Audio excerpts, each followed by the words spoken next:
Everything in the Solomons, relies on fuel. And fuel is not made here, it's made overseas. And most of the fuel is brought from Singapore. Because of the nature of the country that is isolated, you have a very, very limited population. They brought fuel in small quantities rather than in big quantities. So when you bring fuel in small quantities, the freight remains the same, you're starting to have problems. Then you get it over to Solomon Power, which is the only power supplier, and they put on their overheads. On top of it, they pass it on to us. My name is Tuata Malaya. I'm the managing director of Dida Service Station. The best thing about this job is that you serve people. When you have people smiling and they get what they wanted, that's a pleasing thing. But if the price of electricity doesn't change, I have no choice, I will have to close. Last month we spent about $50,000 on Solomon Power. $50,000 for an average Solomon Islander, that's a whole year's wages. You can see a lot of vehicles standing up at the bowsers. I mean, you see the fleet of vehicles going past, but the margin is very small. And if you're not careful, you might not even make any profit. And if that profit can't meet the electricity bill, then there's no point in doing it. I think Solomon Islanders, they fit very well into this phrase, the false economy. A taxi driver would call in at the service station, refill $20 of fuel. They don't have the money to fill up the full tank. So they come in there and they fill up whatever they have in their pocket and go around the city for an hour and then come back and refill again. He calls it like 3 or 4 times a day. It puts a lot of pressure on the pumps. And that's where, the electricity bill continues to accumulate. I decided to start this business for the family. Now, I come from Solomons where, extended family is a very, very big thing. It's huge. You compare, to Western society, that's it's a little bit different. We nourish that, we cherish that. I got 9 brothers and 1 sister, and I'm the only one highly educated. So I have this burden that I'm going to try and help them. That's why I keep hanging on to this business so that it helps the family. You ask me my personal opinion, you want to get out of a service station? I want to get out of a service station. I want to go do something different. Because I just can't cope with, some of the cost, and especially with electricity bills. Let's say if me put $60, buy him me sometimes him take him only 3 days.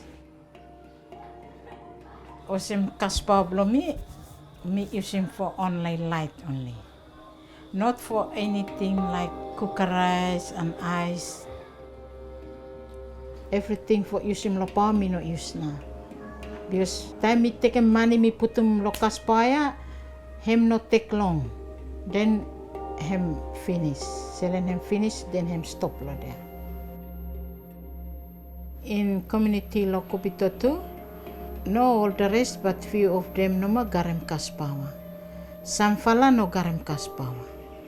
What that is using battery light no ma and kerosene light.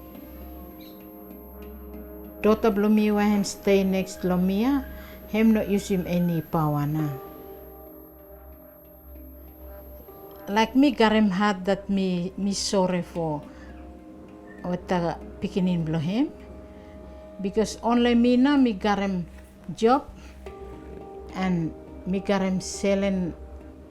By me have to do him top up by fit for light inside house only.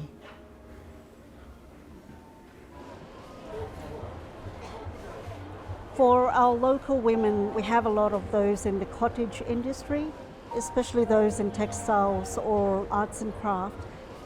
Like any other business, their dream is to have business expansion, but there are a lot of barriers, and electricity being one of them.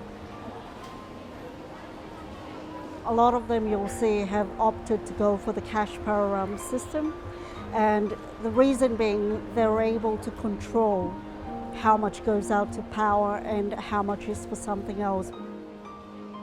If there's only $50 for cash power to go until the next salary, they need to be very mindful about the usage of power. For now, it's a lot of manual. If they're baking, it's a lot of just the bowl and the spoons. because they can't afford to use the electric beater because of power again. Where they can cut back on using the machines, they stitch. It makes it impossible for a lot of the cottage industry to grow.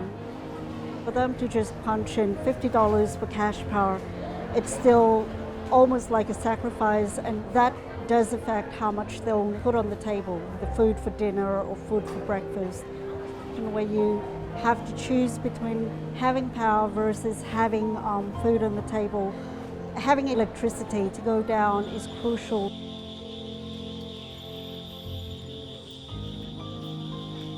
The positive side would come into the family as well. So it's not just about themselves as businesswomen, but it's about giving a better life for those who are around them, starting with the home, with their children, and expanding out to community as well.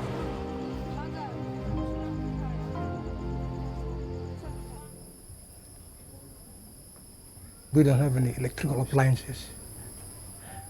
All I have is this lamp here. It's not enough. Yeah. We don't use gas power. I just use this 120 battery. Yeah. It helps very much, especially when my boy doing his studies. Sonny, you first boy blow me, my boy, and you hero blow me. Study smart. Yeah, my boy. Concentrate on studies, and by you succeed. The people, like we live in rural areas, we are far behind. Yeah, like we feel as if we were uncivilized in a way.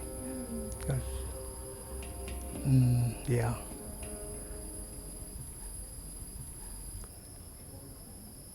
SIBC is a state-owned enterprise and it's charged with providing broadcasting services to people of the country.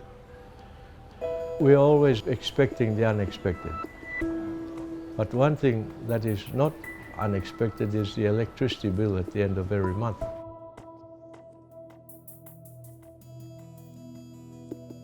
We are a country of 70 plus languages and dialects, nearly 1,000 islands and atolls. We're scattered over 2,000 or 3,000 kilometers of distance.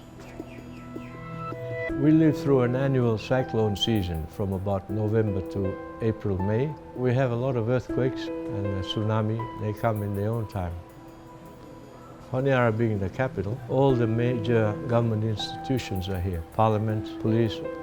SIBC is usually the first one that they turn to for disaster preparedness, disaster response. If our transmitters go down, we would be in grave danger. There would be pandemonium. People would be left floundering. It's very important that we do keep on air. A heavy rain alert is currently enforced for Western, Choiseul, Renal and Bellona and Makira provinces. Such localized heavy rain may lead to flash flooding over communities living close to large rivers. Kain heavy rain osem save lead lo flash flooding. Lokata communities where you stop kosap lokata big river, streams and you follow a stop lokata low areas. So take note, heavy rain alert is still in force and heavy rain alert number 5.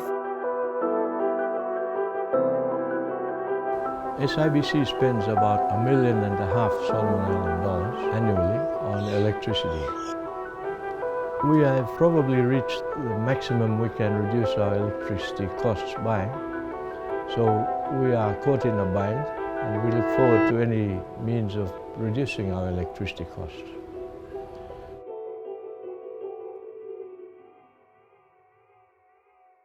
Electricity here at Berikama seems to have a problem. $480,000 a year for power.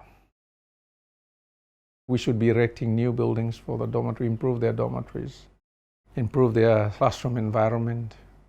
But then most of this money, I mean, the money that should be going there, it's going to pay a bill. And so we are trying to put in some mechanism to control this power.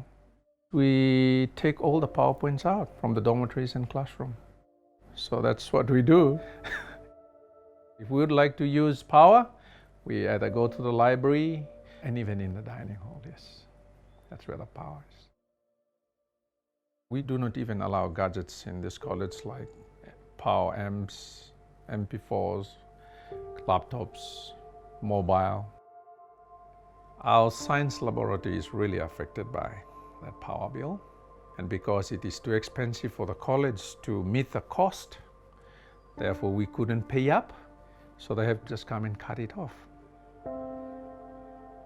This storeroom, sorry it's a bit dark in here because we don't have power, but it's supposed to keep things cool, and we've got the air conditioning going previously. However, now that we don't have any air condition, the white ends are coming in, the termites, and they're feeding through the ceilings, the shelves, the doors, and the books and everything, so it doesn't really store things properly.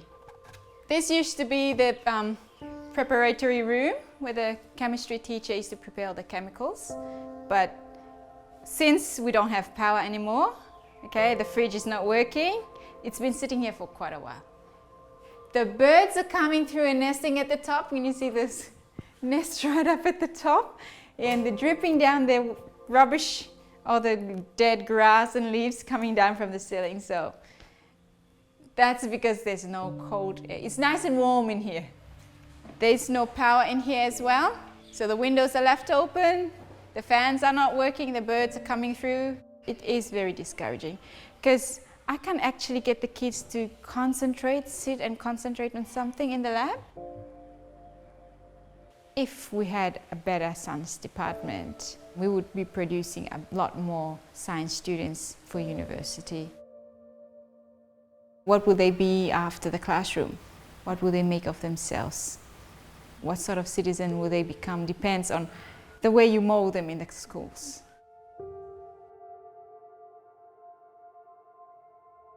One thing that Solomon Island needs is to have its qualified technical and specialized people, so that we do not need to bring technical assistance from outside. We hope that once we have a cheaper power, where we don't spend a lot on power, where we don't mind about its spending, it will really improve the students' performance in this college, and our academic performances will be up there at a very competitive level. If they take out diesel, as that is the point of argument, would that mean that they could reduce electricity bill in this nation? Obviously, there must be another choice. I mean, people must be making decent and higher places, and that's what I'd like people to think about. And if there's anybody there out there listening, can you think about that? Is there another possibility rather than me closing up because of diesel? Having it to go down is crucial, because if we can get $50 cash power top up and it gives us a month, it'll give them room to be able to achieve more, to be able to produce more. You will definitely see growth coming out of small cottage industry, and they'll be operating at a larger scale. Can somebody tell me, there must be another option? Can we opt to go and look at it, so that we can use it for future, for betterment of this nation and for generations to come? I might not be here in the next 30, 40 years, but it will help someone that's aspired to do business, just like me. We are not by our own. Right? We are to help each other, because that is the whole purpose of human being, yes? I think that's the basis. And then I can see that person is a doctor, he's an astronaut, he's a scientist, he's a captain, and I am being part of his life to share that one.